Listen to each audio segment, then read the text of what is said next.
ही जी काही तिसरी मुंबई आपल्या उरण, पनवेल आणि पनवेल तालुक्यामध्ये येऊ घातलेली आहे, त्या संदर्भातले धोके आणि त्या संदर्भातला आपण काय करायला पाहिजे याविषयी फार चांगल्या प्रकारे विवेचन विशेषतः आपले संतोषभाई ठाकूर यांनी केलेलं आहे.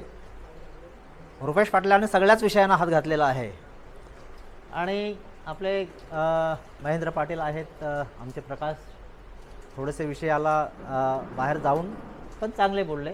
सुरेश भाई आहेत, आपण सगळे मान्यवर, प्रफुल्ल खारपाटलांनी पण त्यांचं मत व्यक्त केलेलं आहे. मी फक्त ज्या काही 2-4 गोष्टी सुटलेल्या आहेत त्यांच्या विवेचनातून त्याच्यावरच एक 5 मिनिटामध्ये भाष्य करणार आहे. कारण तुम्ही मंडळी 11:30 वाजल्यापासून इथं आलेले आहात. आम्हाला 12:30ची वेळ दिली होती, त्याप्रमाणे आम्ही इथं 12 वाजता आलो.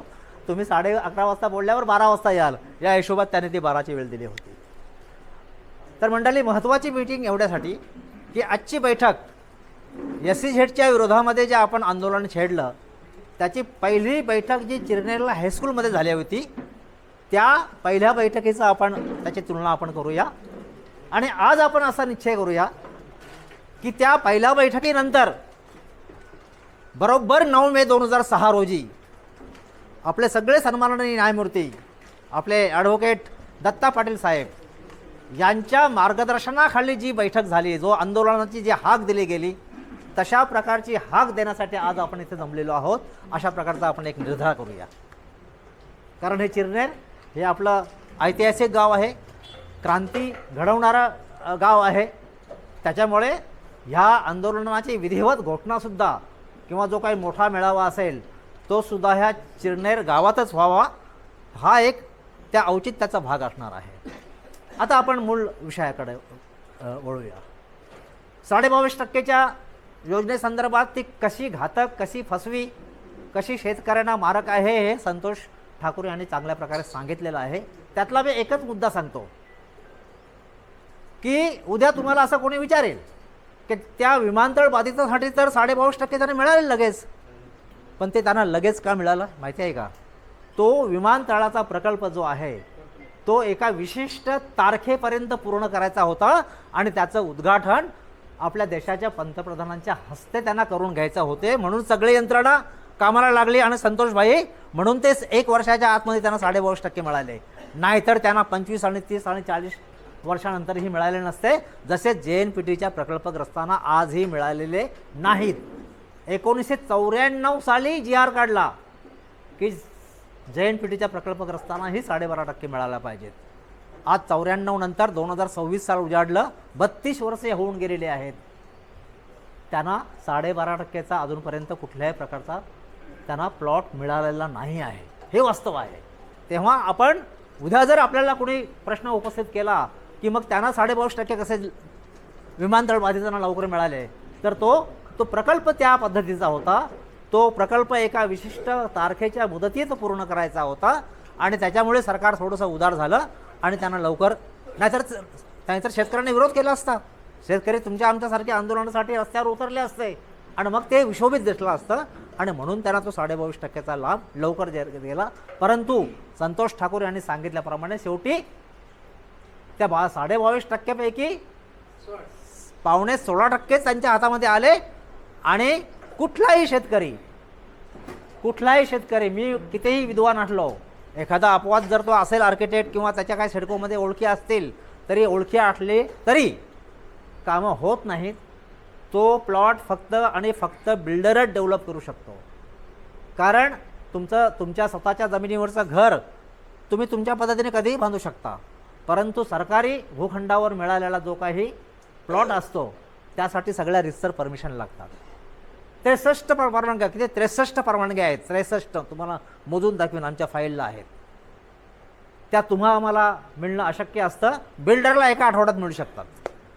कारण सगळं त्यांचं चॅनल जे आहे ते सगळं ठरलेलं असतं. म्हणजे तुम्हाला एक सांगायला का हरकत नाही, त्या 95 गावातील जे शेतकरी आहेत ज्यांना 12.5% मिळाले, त्यांना जर 10 प्लॉट जर मिळालेले असतील तर त्या 10 प्लॉट मागे प्रत्येक प्लॉटला 3 लाख रुपये पहिले टेबल खालून द्यावे लागतात. तेव्हा तुमची फाईल ओपन होते, तुमची सुटकाच नाही त्यातून.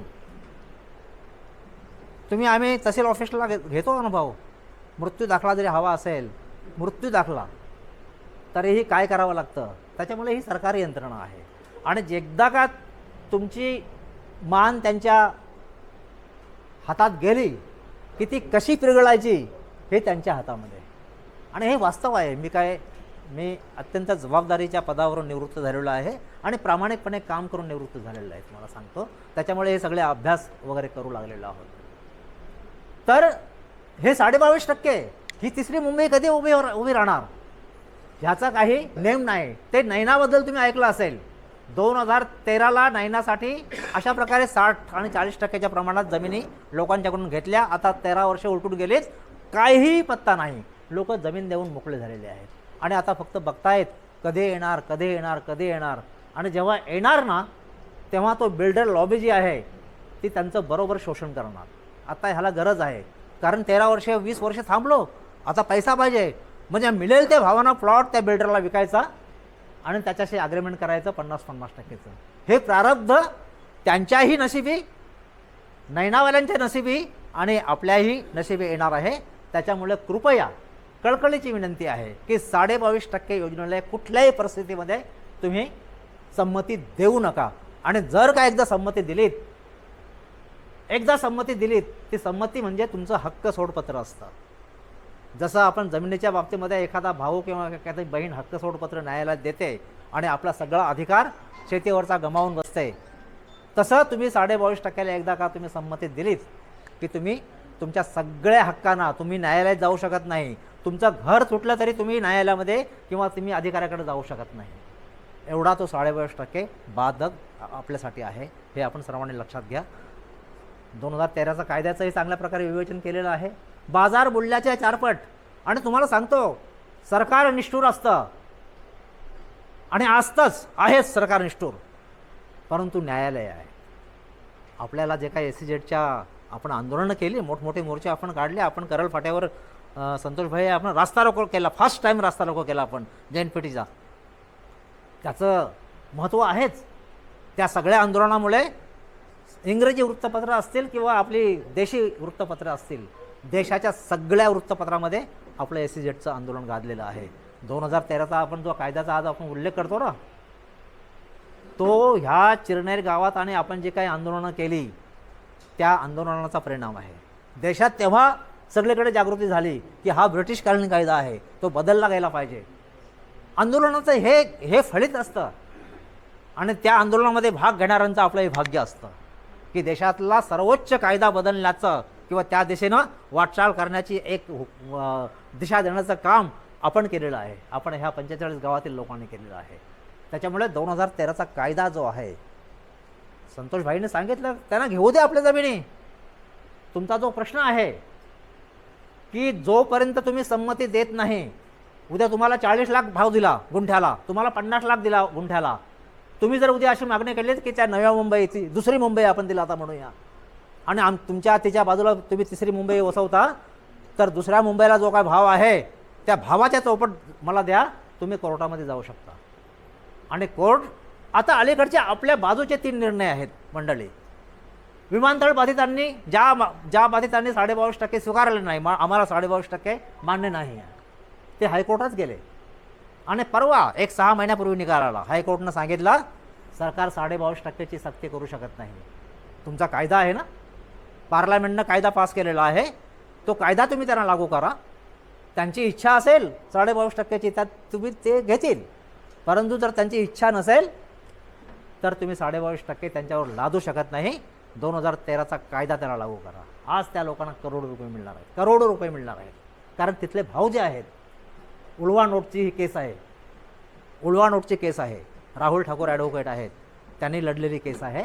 आणि तिथं तर किमान 50 लाख रुपये गुंठा आहे, काही ठिकाणी 1 कोटी पण गुंठा आहे. 50x4 जरी केले तरी गुंठाचा भाव 2 कोटी ठरतो आणि तो सरकारला देणं भाग आहे. एक उदाहरण सांगतो तुम्हाला. NHAसाठी अशीच जागा गेली आपली कळंबोली हिला, मोठे खांदा नावाचं गाव आहे.